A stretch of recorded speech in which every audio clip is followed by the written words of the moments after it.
Good evening. Welcome, welcome. This is Allison Bors.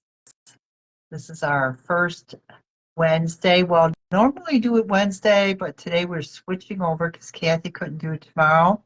This is our first live we get together on our Light Your Dream Team page group.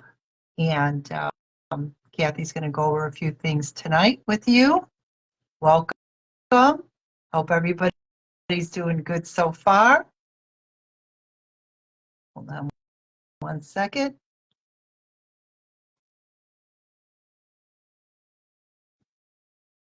We'll be bringing Kathy on in a minute. Hi, Teresa. Welcome. Hi, Barbara. Hi, Carol. Hi, Kathy. Hi, I'm in. Great. Yay. Great. Look at everybody coming on. Thank you. Thank you. Good. Look at all those names. All right. We'll give it a second here to let the notification get out and we'll chat a little bit. So please, make sure that you have your comments open because we really want this to be kind of an interactive live so that we're not just always talking at you.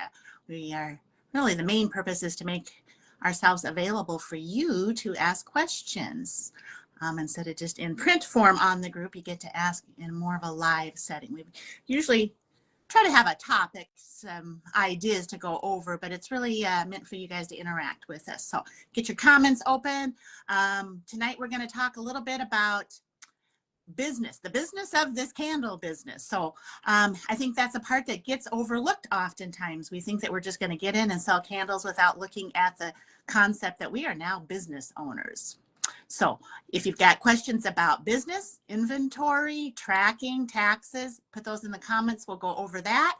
And then I just wanted to throw a few things by you about your interest and understanding of landing pages. So we'll give you a few seconds here to type in any comments and give it a second for everybody else to kind of come on live. Thank you so much for those that are joining us live and those that will watch the replay later. It does record in our Light Your Dream Team group. So after you watch the replay, feel free to jot any questions in the comments there and we'll get those answered for you. But all right. So how you doing, Allison? I'm good. I'm good. We've had some pretty good weather here in Illinois, considering for February, but how is it in your neck of the woods? Well, we had some really nice weather last week. We're getting a little cold now. We got some snow coming tomorrow, so we'll see how much we get. And you always get what we get a few days later, so we'll see. Yes, exactly. So who All else? right. Welcome, Betty. Welcome to Katrina. Oh, I'm so sorry. Katrina, welcome. Glad you're here.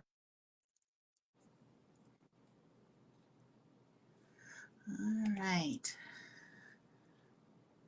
Yeah, feel free to jot your questions down in the comments section. Otherwise, Allison, I'll just kind of start on a few explanations of things, and then you seem to see comments and I don't always, so if you can kind of watch those if we do get some questions coming up. Okay. Well, sure. All right. Well, one of the reasons that when you enrolled in Sensations that you had to give your social security number is that this is an income generating business. So and even if you're in it to make a little bit of money, just basically want to sell maybe a few candles to friends and family so that you make enough to kind of pay for your own use of candles, you're still a business owner. And so you still need to make sure that you're doing some tracking and still keeping track of things now throughout the year so that when it come time next year to prepare for your taxes, you're not scrambling trying to figure out, oh my gosh, what have I done? What haven't I done? Where's my papers? What do I do? That's a bad position to be in. So again, whether you're just earning a little bit to kind of pay for your stuff or you're really working this as either a career or attempting to replace a job that you have, it is business. And so we want you to think about it that way. So at the beginning of the year, you do need to record your inventory that you have on hand. And how you keep keep track of your inventory is really up to you. People have used some of the softwares that are out there to do it.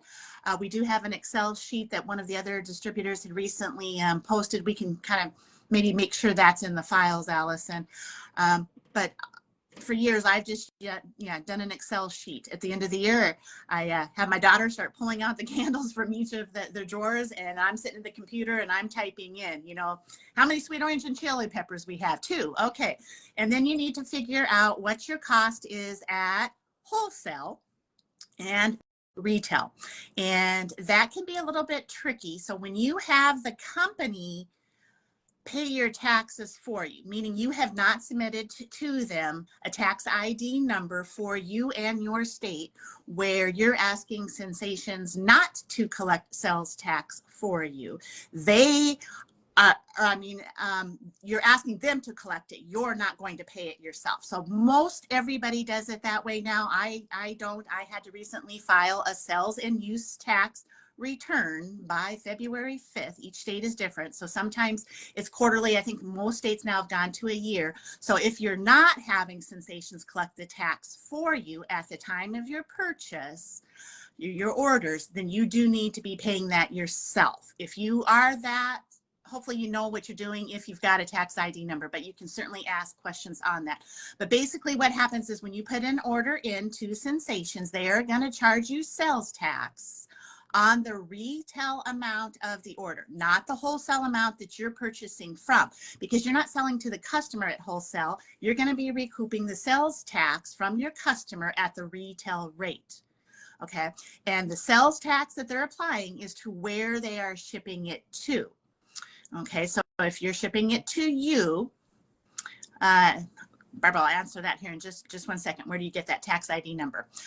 So if you're having it shipped to you in your state, then they are charging you your state, county, local taxes. Okay. If you drop ship it to somebody else, like I do a lot of fundraisers that way, where I'm drop shipping it to another state, at that point, they're charging you tax to where it's going. So if it's different than your tax, that's why. Where you get the tax ID numbers is at your state revenue website. So just do a search for state, they'll call it usually Department of Revenue, something like that. And they're called, tax ID numbers, exemption numbers, and it's an application that you fill out. The state gives you then a number, and then you have to go in and file a return on, because Sensations didn't pay my tax on the product that I purchased. Now, this is not income tax. This is something entirely different. This is the sales tax from the product. Okay, so because they don't pay Minnesota for me, I have to keep track of what I've sold face-to-face, because on a face-to-face purchase, I got tax from the customer. Then it's my responsibility to pay the state. Okay, so you have to go in and tell the state what you owe them. You have to do a return, and then you have to pay that tax. And then if you're not selling the product at wholesale, then you have to indicate the use tax. So use means what you're using for personal consumption or for business use or things that you maybe have given away. So I have to file, it's one return that has sales tax and use tax. And the use tax is at wholesale. But again, that gets more complicated. And back in the day when I started, it's kind of really the only way that we did it. Sensations at the time didn't do this for us. Now they and have for many, many years. And so the vast majority of distributors are going to be having Sensations take care of it. So it's much easier for you to deal with, not the complicated. I was going to ask you why you are doing it, but now I know. I know you did it, where most of us don't. We let the company handle it. So, but that's because back then when you joined, because you've been with the company how many years? Started in 2003. Okay. Actually, when I started, we didn't have much of anything. No websites. We had to order in cases of 12. You could not order just a couple jars if you wanted. So a lot of things were different, back then. But another reason was for fundraising. We do it a little bit differently now, where we do charge the sales tax for fundraisers, because it's, so many times it is out of state, and it's just a lot simpler these days. But back in the day, if you were working with a school that was tax exempt, they weren't collecting sales tax. And so if you paid the sales tax, you're not recouping out. Confusing. So it gets way complicated. So nowadays it's much easier. Let Sensations take care of paying the tax, and on your fundraising, we're charging tax. Gotcha. So you're getting back from the customer. So yes, that's why we do it that way. Let's see. So you want to, kind of keep track of your income and your expenses. And again, how you do this, all of this is personal in whether you're a paper person or you're good with, the Excel sheets, or you want to use a calendar, or like envelopes, like when you go and make a purchase for the business, put it in a little envelope that says, these are things that I spent. But you need to keep track. I use Quicken. It's a software program, Quicken, and I have everything categorized. So if I make a purchase, like from Sensations, I can separate it out. What did I pay for the product? What did I pay for shipping? What did I pay for sales tax if I do pay tax on a particular order? So then at the end of the year, I can do a report and just pull all of that. How much did I spend in shipping for the year? How much did I spend on things that are a tax write-off? Things like my cell phone I use for business, so I get to write off a portion of that expense. The internet, get to write off, a portion of that expense. So you want to keep track of all of those things throughout the year. And then, of course, in the Quicken, I can do that too with my income. Not only the checks that I get from Sensations, or my commissions checks, that also include my online retail sales, all the profit from that. And then we get a 1099, I think it's called the NEC now. So it's a form from Sensations. If you had commissions or a check from Sensations that exceeded $600 for the year, then you're going to be getting a document from Sensations.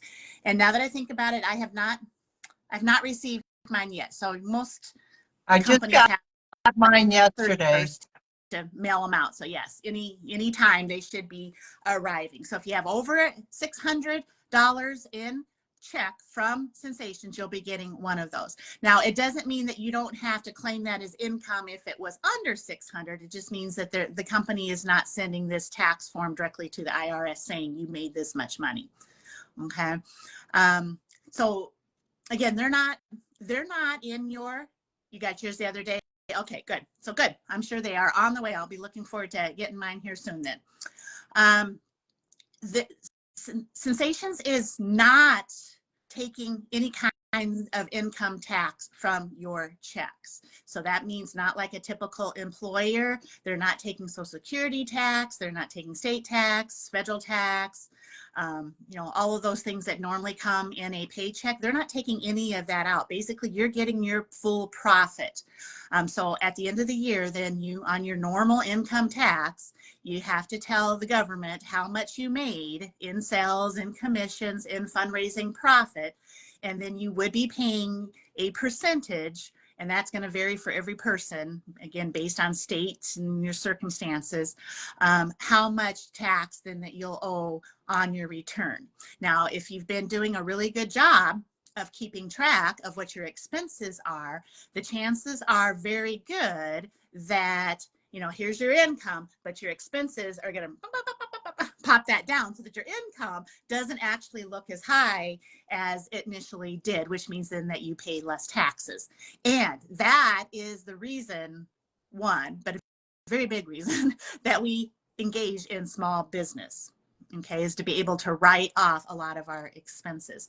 So things like the company conventions, your airfare, your Uber to the hotel, your hotel expenses, the registration for the meeting itself, your meals. So we go out after the event and we're sitting around as a team and we're talking, and we're talking business. We can write that off.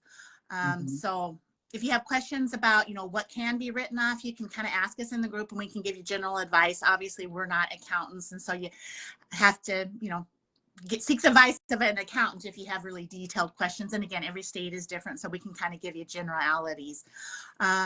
but that's what we do in terms of income tax from our income that we've earned, but then also having the sales tax that we have to pay to the state for the product that we sell. What do you think, Allison? What else? What am I missing? Well, you covered everything good. You use Quicken. I'm just old school ledger. Have been for years. I just keep track of my income, expenses, and so I have a column for my inventory, my profit column. I have a column for sales aids, gifting. Anytime you give a candle as a gift, you can write it off. I have a column for vendor shows, postage. So if you're mailing something, anything, donations, for fling expenses. Like I have my envelope here that I'm giving to my tax guy in a few days with all my fling expenses from the tolls, the gas, food, hotel, registration. And then personal use, I have a column for when I use my own candles. So I do it Gift old school. purchase. So if you give a gift away, like, you know, if somebody's bought several candles from me, I've given them a cent sway. So that's a gift with purchase. So that's a business write-off. So I actually have like 3 Excel sheets. One is personal use, one is business use, and one is my gifting. Now, because you're in business and you are marketing your product, whether you actually are doing something online, it doesn't have to mean a formal ad that you marketed, but you have a candle in your home burning during an event, a personal event. You have people over for the Super Bowl, make your candles, put your candles out there, they're burning. People ask you about it, that's a write-off, okay? You exposed your product to somebody else, so that is a write-off. So every candle of the month or new product that comes out goes on my business Excel sheet, because I'm using it for myself, but I'm exposing people. I'm taking pictures of that product. I'm posting it online, putting it on my VIP group. Again, just sharing the product. I'm marketing with the product that I'm personally using. And you have to kind of balance it out between personal use and business use. So like this last weekend, I kind of look at both lists and try to make them kind of even, so it doesn't look like here's my personal use and here's my business use, so that it gets questioned, you know. So try to have it kind of balance out that, yeah, some of it is my personal use, but a good chunk of it is because it's marketing. So yeah, definitely do that. And then if you're gifting to people out of, you know, a special occasion, somebody's birthday, you know, Christmas or whatever you're gifting, but then also keeping separately the gifts with purchase, that they've made some purchase for you and you have, you know, rewarded them with some free product. Let's see. What else along those lines? Is there any other questions in the chat about how to keep track of business and what we're doing? It's helpful if you do have an accountant and can afford one. It can be a business write-off. The cost of the accountant is an expense. So I didn't know that. Yeah, should be able to get some of that written off. You know, and some of it too.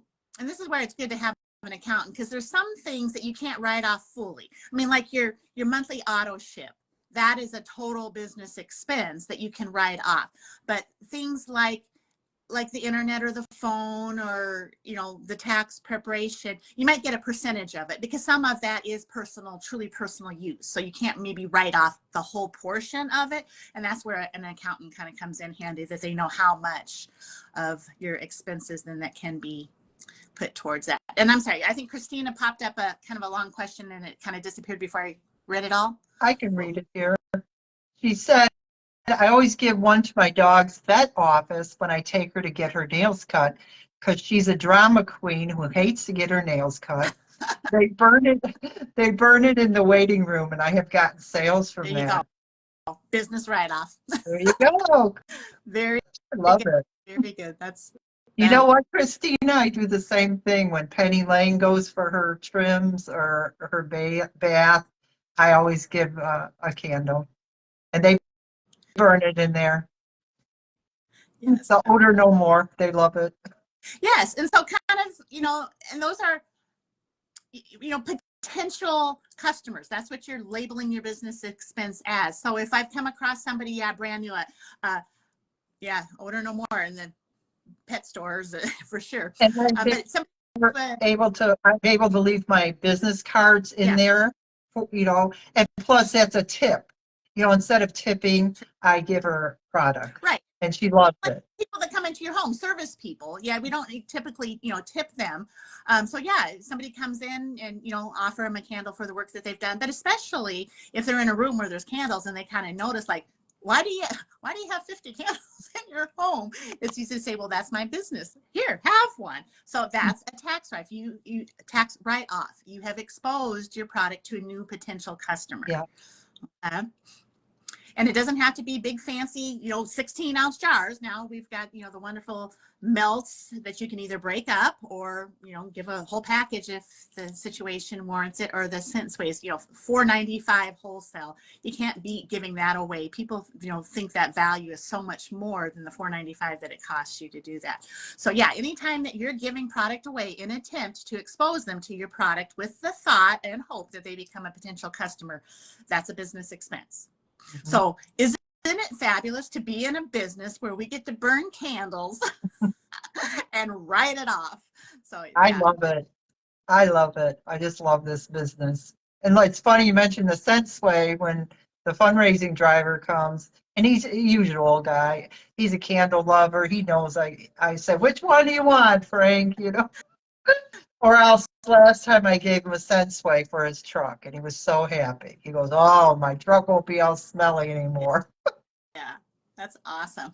All right, any other questions about business expense? While I kind of maybe look at my folder here to see if there's anything that maybe I missed that I want. I don't see any other questions, Kathy. Oh, and then every month, make sure that you are downloading, if you have a team, you download your reports in your back office as late on the last day of the month as you can.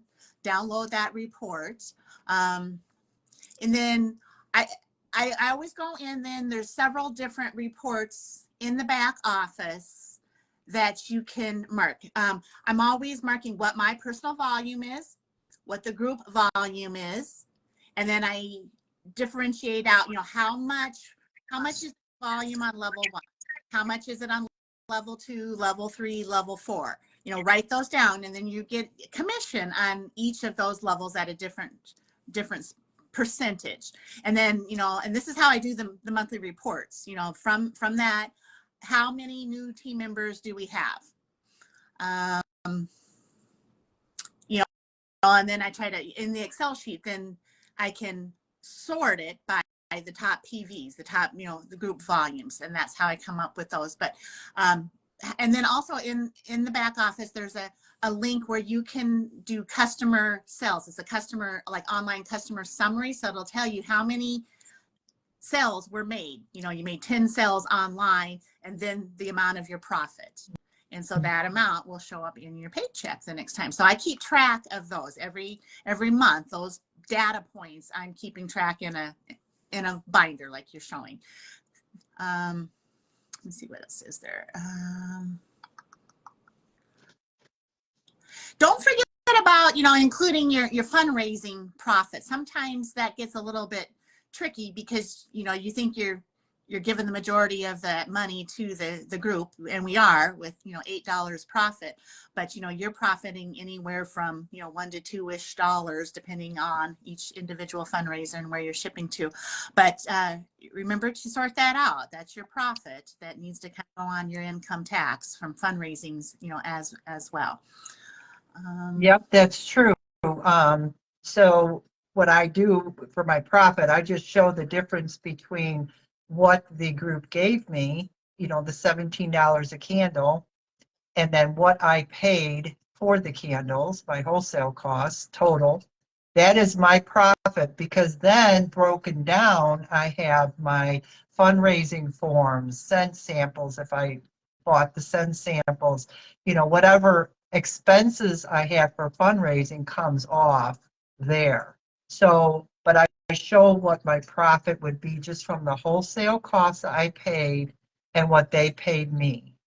Right. You remember that you take off what they paid for shipping, what they paid for tax. That's not your income. That's not what you earn. So, yeah, what they've given you minus costs, which is the cost of the product, the shipping, the sales tax, and what you pay them. And whatever's left after that, that bottom line, that $1, $2, then that's yours. So it's good if you keep track of all of that, because that's one thing that can kind of easily be, forgotten. Okay. I think that'll be it on the business side of business. And if you have questions, and again, on the, our training site, there's information there as well about some of the basic business stuff, but you can post any questions that you have, or, ask an accountant. But I wanted to throw out a little bit of a questionnaire about what you guys know about landing pages, splash pages, capture pages. Those are all the same thing. It's all the same language for a one-page website that you use online. Allison and I use this extensively, and we have a system, and the system does cost. So I'm thinking I want to do a training on this, but before I put in a ton of effort into the training, we just wanted to kind of get some feedback on, is that something that you guys are interested in learning about? What it does is, couple steps is that basically you build a one page, and it can be pretty simple or more extensive. Like, the team website that I built, the miabellabusiness.com. Christina, yeah, I know you would be. Yeah, Mary Ellen, perfect. Okay, good. We have some interest there. But the miabellabusiness.com is basically that, a splash page, a one page kind of extensive information giving to the reader, or something shorter where basically you've got maybe a couple pictures, you got a sentence, and you got a form. So what a capture page means is that you have a form where you're capturing the viewer's information so that you can follow up with them later. You can have this direct towards any method of selling. You could do just a fundraising, one. You can do a business one. Retail, I don't know that I've really ever done a splash page or anything for retailing, not that you couldn't, I guess. But the idea is then that you and again, that the website's going to have kind of a long name, and that's where we direct you to buy a domain name. And these are like $12, $15 a year. So they're not expensive, but you have a domain name, short, concise to what it, like, mine is Candle Business Info, or, something like that. You would share that link either in your social media, your offline flyers. You can do QR codes, the little picture squares where somebody can take a picture of it and then it sends them to the website. So, and again, it's not a website where it's pages and pages, it's a one page. So it's very simple. So you're basically directing somebody to go to that page, read a little bit to get curious, and then to put their name and email. Generally, you can get more extensive with, phone number, address, all of that, but the more you require, the less likely they are to fill out the form. So basically, you just need somebody's first name and email. They fill out the form, they go into then a contact manager. So again, this is a system that has a little bit of expense to it, but it's a business write-off. So, and initially, and I think that, Tracy and I have kind of talked about this a little bit with her just starting, initially, sometimes it seems like, well, I don't know if I need all of that. But boy, if you don't start now organizing yourself and keeping track of the leads that are coming in, it'll be impossible later when you have so much going on that you don't have a way of keeping track of them. You don't have a way of following up with them. So this can be, that somebody has filled in, actually what the candle entry form, that is technically like a splash page. So you can actually share just that link directly from that page wherever, on social media, again, on flyers, whatever. So somebody goes to that link, and you can, again, buy a domain that directs directly to that, candledrawing.com, share that, they go to that page, they fill in that information. Now that one won't go automatically into a contact manager, but you've then gotten an email with that information, which I then transfer to my contact management. So now I have a list of everybody that has filled out the candle entry. And then they're going to get future contact from me, whether it's, hey, remember to enter the drawing again, or hey, did you know that we just released the pink grapefruit scent sways? So you're marketing to them, you're keeping in touch with them. So the splash page is a way to gather that information. And I should be, I don't do a whole lot of face-to-face, honestly, but if I was, doing vendor shows or just walking and talking like Tracy's been doing, I would have a QR code so somebody can just take a quick picture, go to that page, fill in their name and email, bam, now they're in your system. I would definitely, do that. So it's something I'm thinking about doing some training on. It'll take a little bit of time to do that, but yeah, if there's some interest in learning about how you do it, how you create it, how you use it, and then how then after that, it becomes email marketing training that Allison and I have done over and over and over for years and years and years, because it's so powerful, and that's what's built our business, is our email list. And that's how we build that list, is through these splash pages and gathering people's information so that we have them in our list to contact over and over again for years and years and years to come. Yes, and what's so awesome about a capture page is, once you have the email, you're always in front of that person once a week. They always remember you. It's so different than always promoting on social media, where a lot of people miss your information. Where an email, you have a better chance of getting in front of them. And I've had people, and I know Kathy's had people over the years, they might be on our email marketing for 2, 3, 4 years, and all of a sudden they decide they're going to join the company. Maybe the timing wasn't right at the time, but they were interested. But just by staying in front of them, you never know when the timing will be right, and they'll decide to join your team. Yes, and this is much more important for you to gather their information than for you just to hand them information. Okay, so when you're out and about and you're giving out scent samples or business cards, that's great, but now you've given them information, and they may or may not go to the website, they may or may not enter the drawing, they'll probably enjoy the scent sample, but they might forget and then go to your splash page, your candle drawing, or just the website in order to make a purchase. So anytime that you can get their information, that's the most powerful, long-term effective method for you.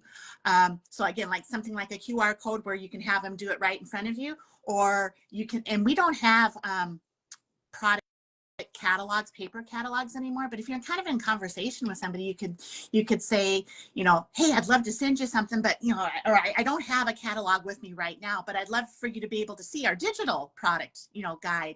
Why don't you give me your email and I'll send you the link.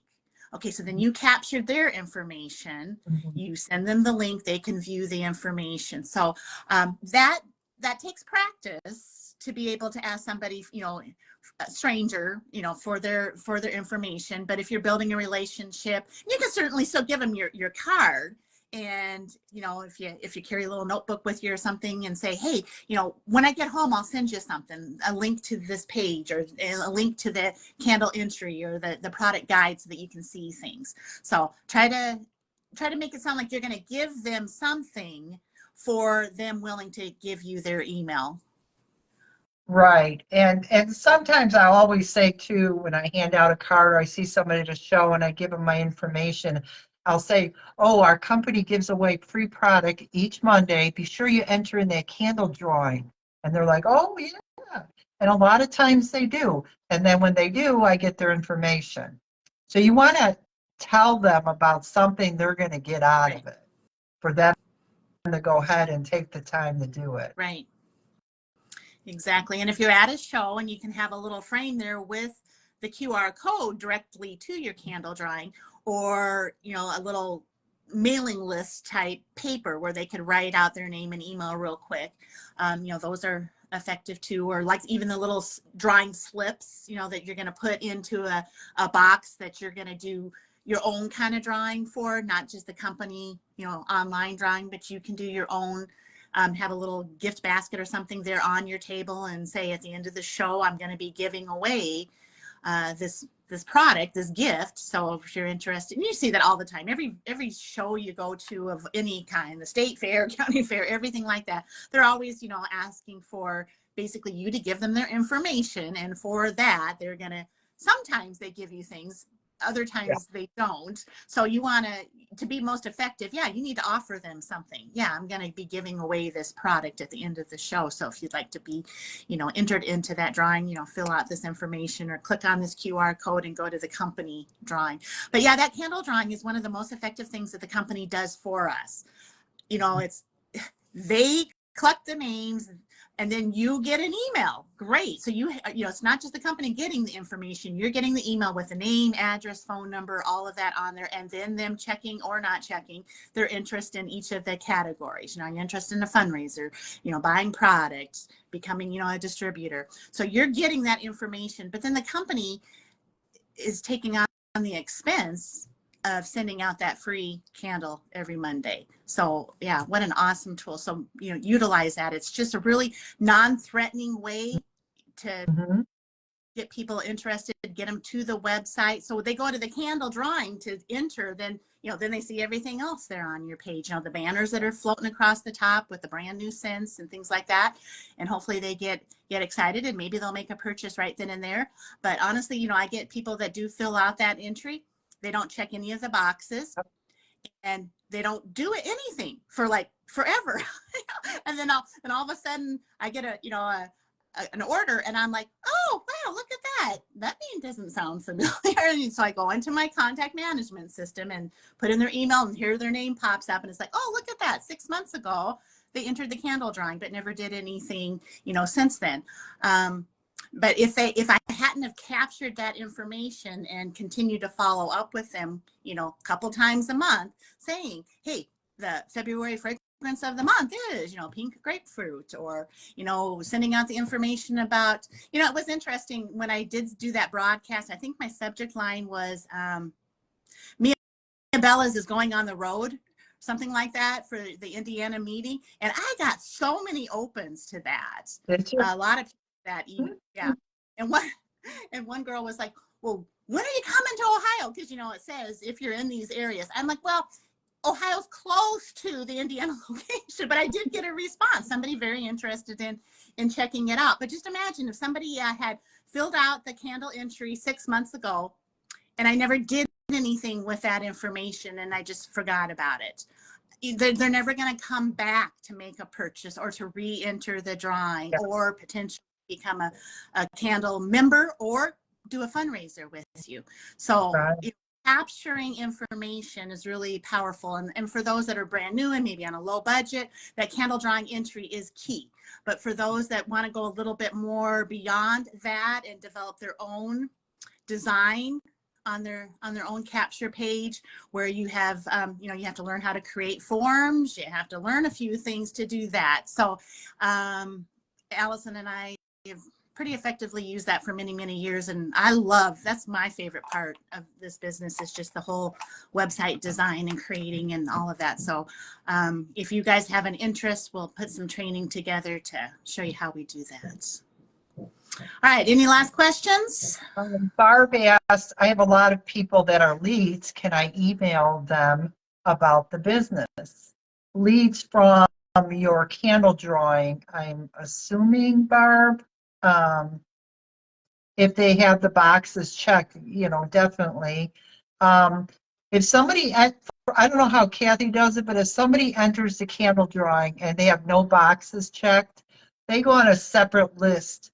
But I still reach out once a week, and I'll talk about the products, something about a product, or 1 week I might say to enter the candle drawing.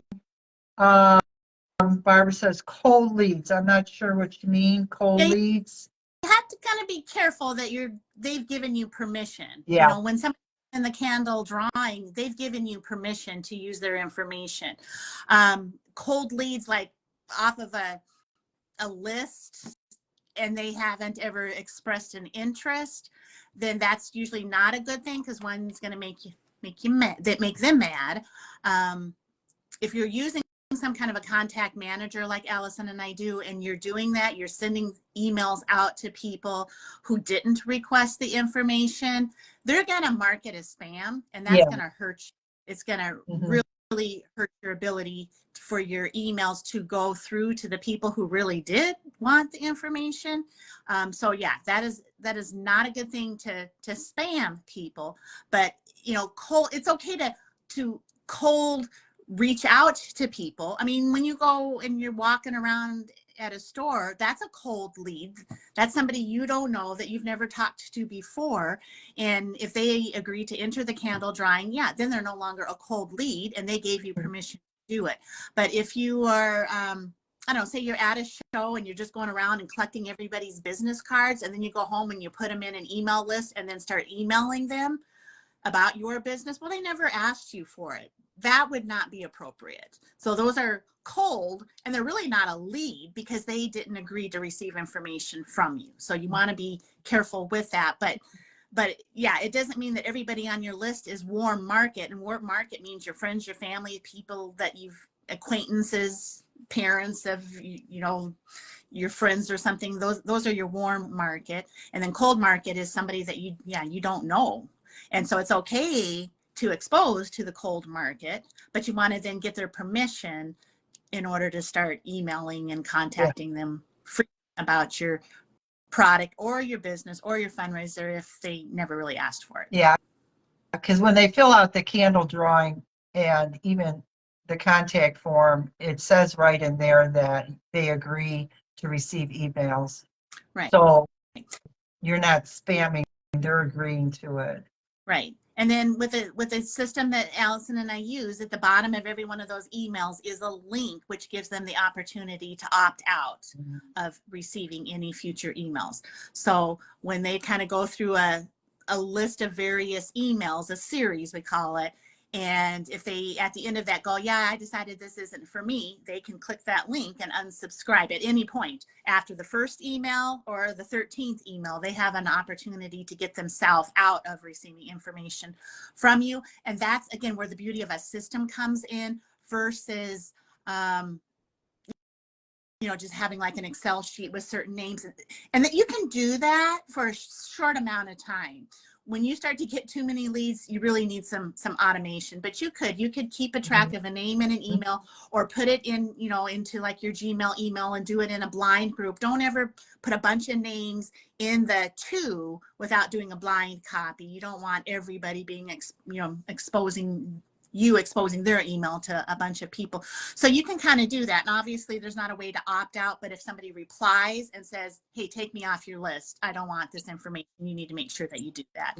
But yeah, the beauty of the auto responder systems is that they can click on that link at any time and get out of this series, or they can reply to the email, because that's what it is. It's an email that goes out to them. And if you're doing a good job, you're making it very personable.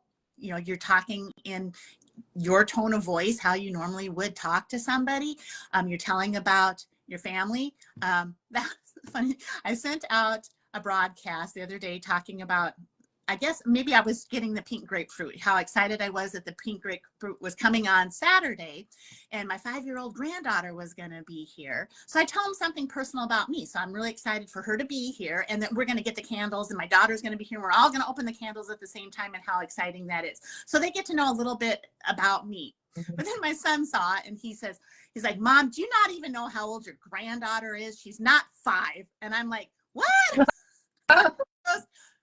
She's 6. And I'm like, well, when did that happen? And he's like, on her 6th birthday? I'm like, oh my gosh. So that's what I mean. It starts to create interaction. I have a lot of customers that will reply to those emails and say something, you know, like, oh, have a great time with your granddaughter, or, oh, I got a granddaughter that's that same age. So the more personable you get, even though I sent one email and it went out to 200 people, they think it came from me personally. So make sure that in those, you're letting them get to know you. And that's when they stay on the list, because they know it's not just some corporate automatic bing, bing, bing. They know you as a real person. Yes. And they tell you pieces about their lives. And then really, I mean, there's people either on my Facebook or in just my email list that came to me as a lead. And however, whatever method they initially came to me, 10 years ago, are still on my list, still purchasing from me, still telling me their stories. It's just really cool. That's a great thing about network marketing. That's why we call it relationship marketing. It's not, just going to Amazon and making a purchase. I don't think anybody at Amazon has ever thanked me for my purchase or replied to me about anything in my life. So, but that's what we do in network marketing, is we become friends with those people that get on our list. And, on the same thing on Facebook, it's surprising me sometimes when somebody's name will come up and I'll be like, gosh, they were a lead from an ad that I did 10, 15 years ago. And they honestly maybe never purchased from me, never joined my business. But, that was the way that we connected, and you kind of got to be friends. And before you know it, you don't even realize how you ever met. But they were cold market at one time, and now we're friends. So that's why we do this. All right. Well, we got about 15 after the hour, so I think we'll call it a day or a night. We talked about a lot of information, so thank you for those that came on live and asked some questions. And if you're in the replay, go ahead and jot down questions and we will get those answered for you. But really, in the business side, now's the time to be planning and prepping and organizing, because you don't want to be waiting until February next year and looking back on 2025 and your accountant says, well, I need this, this, and that. And you say, what? I didn't know. Or, oh my gosh, that's going to take me a month just to gather and reorganize that data. If you So now's the stay time. updated as you go along, you'll be fine. But if you let it get behind, then it's going to take you too long to try to figure out everything. Just stay updated, however you want to keep it, in a ledger, online, in a QuickBooks, however, just keep it current. Yeah, exactly. All right. Well, I appreciate y'all. Thank you so much. And so we won't be meeting tomorrow night. And then the second Wednesday, we don't. And then the third Wednesday, we do the live Zoom where we can get on and show slides and do that. And then again, the fourth Wednesday, we do our live business presentation on our business page. So make sure that you're inviting to that page. It's growing, but it's slowed down a little bit. We're not getting as many likes as we were. So be sure that in those email broadcasts that you're sending out, that you ask people to like our Mia Bella business page on Facebook, so that we can keep growing that. And then Allison and I will continue to present the business opportunity to your leads, whether they're cold or warm market. So, all right. So we will be seeing you in the group or in a couple of weeks on the Zoom. So take care, everybody. Stay warm and have a good night. Have a good night. Bye-bye.